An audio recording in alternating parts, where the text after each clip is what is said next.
আইন আউটলাইনের মধ্যে এবং জাতীয় দলীয় পতাকার মধ্যে উদ্বোধন করবেন।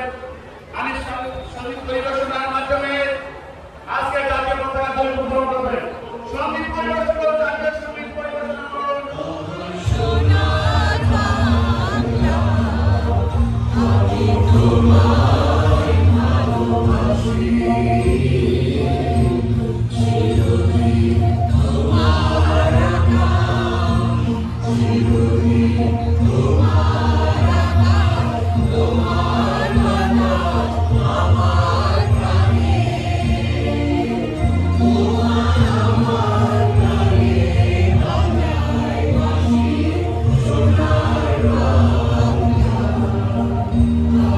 Tomorrow.